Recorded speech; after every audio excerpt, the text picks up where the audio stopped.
Bon, on est rendu à la partie 2 de la, voyons, des dispositions légales.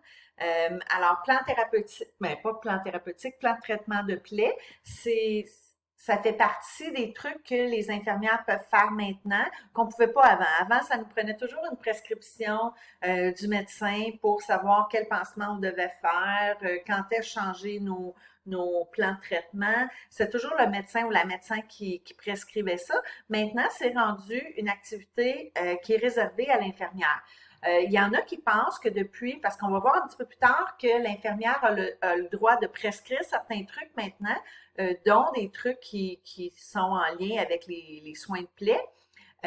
Alors là, les infirmières, ah ben on le voit de même, on le voit pas plus tard, c'est écrit là. L'infirmière autorisée à prescrire, ça veut dire que cette infirmière-là a fait une formation, a reçu un numéro de prescripteur. Ça veut dire qu'elle a le droit de prescrire certains produits pour les plans de traitement, certains médicaments en lien avec les plans de traitement de plaie. Elle a même le droit de prescrire euh, certains laboratoires pour évaluer la situation de santé de son patient.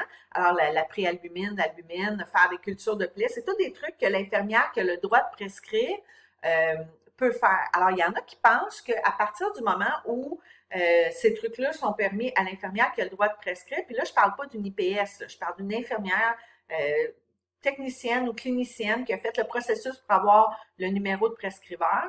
Là, les gens commencent à penser, ben, on peut plus faire les plans de traitement de plaie parce que si on n'a pas notre numéro de prescripteur, on peut plus le faire. Et la réponse à ça, c'est non. On peut quand même faire les plans de traitement. C'est juste qu'on peut pas aller aussi loin que prescrire certains médicaments pour que le patient se prévaloir du droit de se faire rembourser, disons.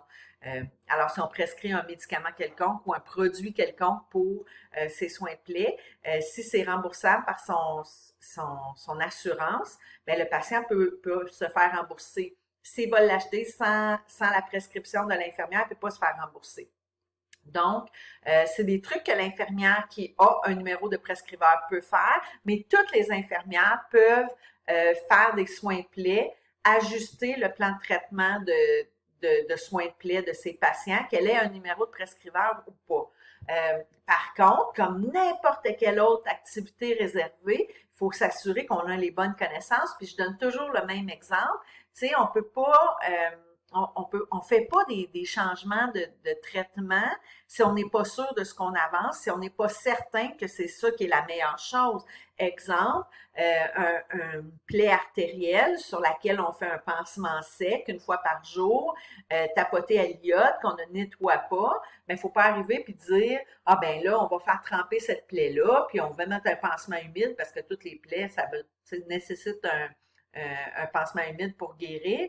Par manque de connaissances, on pourrait faire ça. Mais quelqu'un qui a des bonnes connaissances dirait, ben non, une plaie artérielle, faut que ce soit un pansement sec jusqu'à temps que la circulation artérielle soit renouvelée ou qu'elle soit améliorée. Donc, il faut s'assurer que quand on fait de, un changement de soins, un changement au plan de traitement de plaie, il faut s'assurer qu'on ait les bonnes connaissances. Même si tu es une infirmière et tu as le droit de faire ça, si tu n'as pas les bonnes connaissances, c'est aussi bien de ne pas le faire. Là.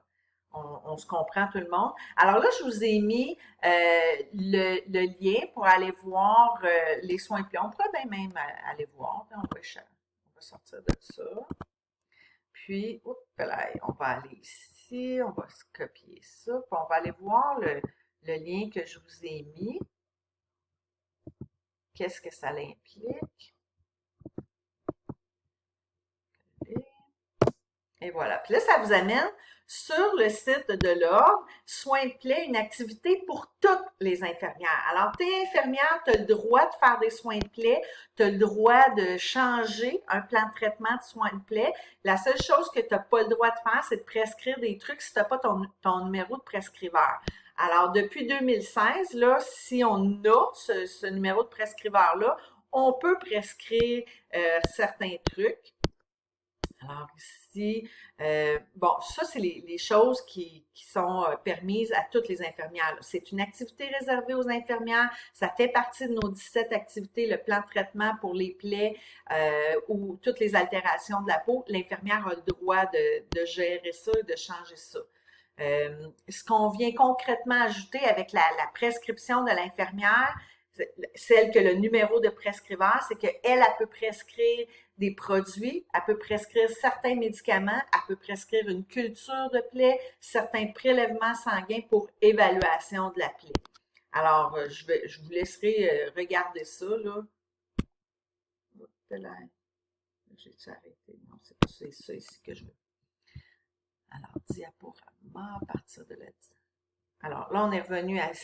Alors, pour pouvoir faire cette activité-là, les plans de traitement de plaie, il faut s'appuyer sur notre évaluation. Activité numéro 1, là, ça revient tout le temps. Si on veut faire notre travail comme il faut évaluer. Donc, si on n'est pas en mesure d'évaluer, si on ne fait pas une bonne évaluation de la plaie, on ne fera pas le bon plan de traitement, puis c'est bien important de faire le bon plan de traitement pour que le patient guérisse.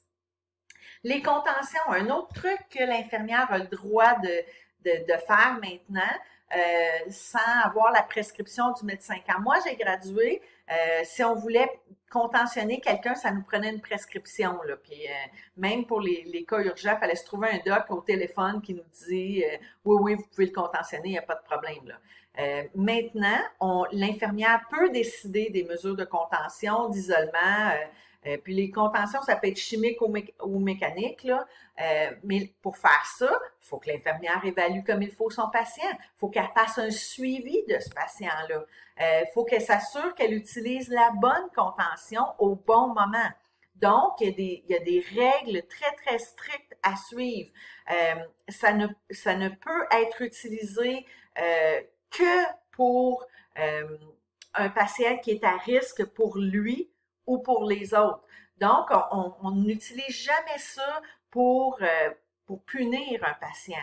On n'utilise jamais ça pour ne pas être obligé de surveiller un patient. Il faut que on s'assure qu'on a utilisé les bonnes contentions au bon moment. Il faut que ce soit minimal puis exceptionnel. Là, ici, le mot exceptionnel, là, c'est pas une farce, là.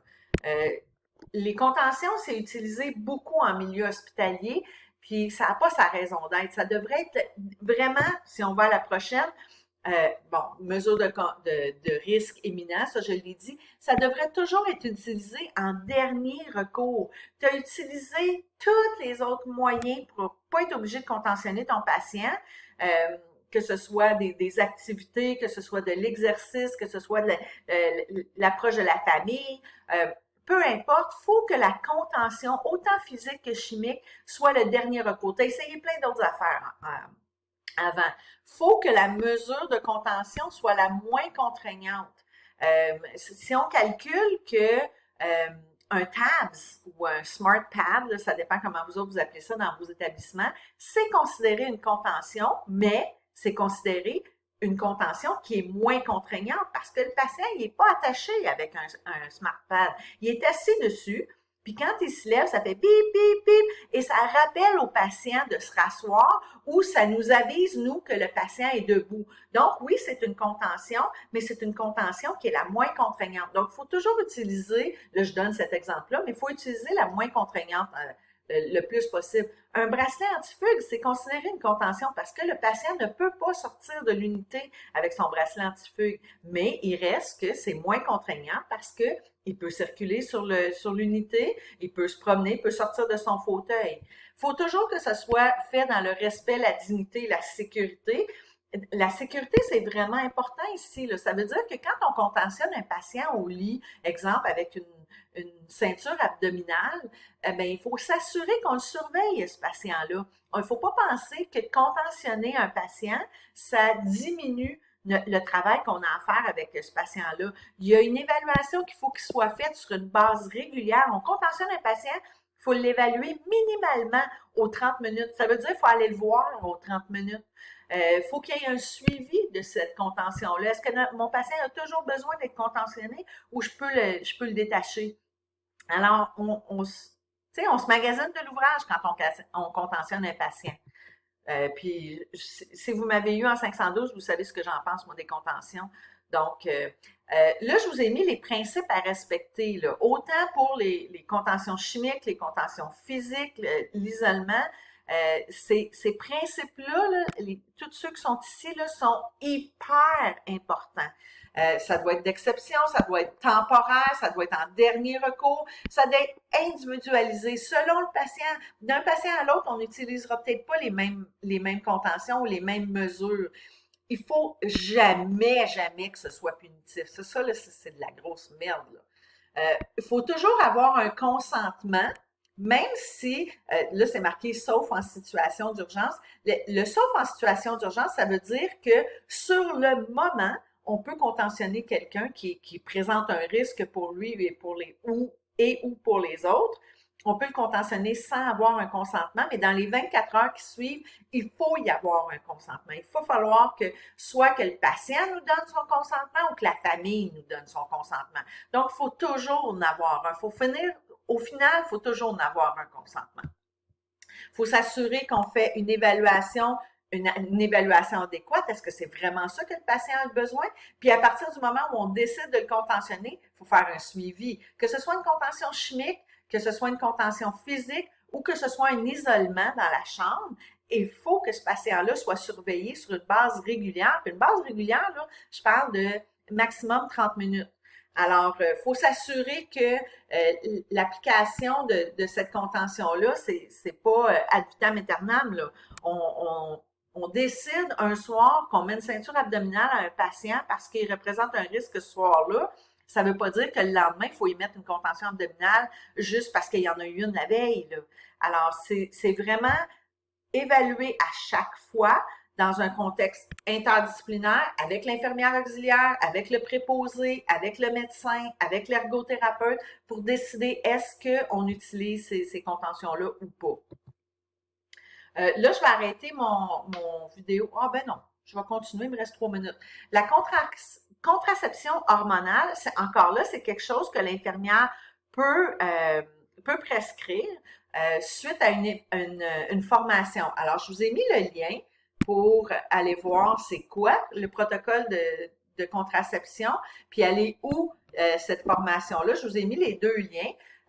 À partir du moment où on a fait la formation, les infirmières qui travaillent dans un milieu où ça s'y prête, la plupart du temps c'est en CLSC, au scolaire, en clinique familiale, ben l'infirmière peut prescrire la contraception. Puis si je me souviens bien, c'est pas juste la pilule, c'est aussi le Mirena. Le stérilet là, qui contient des hormones qu'on peut utiliser pour la contraception. Alors, je vous laisse aller voir ces deux sites-là. C'est quand même, tu sais, c'est quelque chose d'extra que l'infirmière peut faire. On réalise pas que tous ces trucs-là, on peut les faire. Clairement, on peut les faire après avoir fait la formation. C'est sûr que moi, personnellement, cette formation-là, moi, je l'ai faite dans les années 90. Donc, si je voulais recommencer à faire ça, il faudrait que je refasse la formation parce que clairement, elle doit avoir changé. Mais il reste qu'après avoir fait cette formation-là, c'est un droit qu'on a. Il faut utiliser tous nos droits. La prescription infirmière, le numéro de prescripteur que je vous ai parlé dans l'autre capsule, c'est en vigueur depuis janvier. Alors, depuis janvier, suite à une formation, encore là, il faut faire une formation quelconque. C'est sur Internet, je vous ai mis le lien, là. Pour les infirmières qui n'ont pas de bac, il y a un 45 heures de soins de plaie à faire. Pour les infirmières qui ont le bac, c'est pas nécessaire de faire ce 45 heures-là parce qu'on l'a eu à même le bac. Et on peut faire des prescriptions en santé publique, en santé courante, surtout aux soins de plaie, c'est bien, bien intéressant. Santé publique, la cessation de tabagisme, on peut prescrire les patchs, on peut prescrire les gommes. Suppléments de vitamines pour les femmes enceintes, contraception avec les ITSS. C'est vraiment quelque chose qui est bien intéressant, que ça vaut la peine de l'avoir. Plus il va y avoir d'infirmières qui vont avoir ce numéro de prescripteur-là, puis qui vont l'utiliser à bon escient, plus la profession d'infirmière va grandir. Alors, je vous suggère fortement, quand vous allez avoir fini, d'aller la faire, cette formation-là, c'est en ligne. Alors là, je vais arrêter la vidéo parce que là, c'est vrai qu'on arrive au bout du 15 minutes, puis on repart avec la prochaine capsule.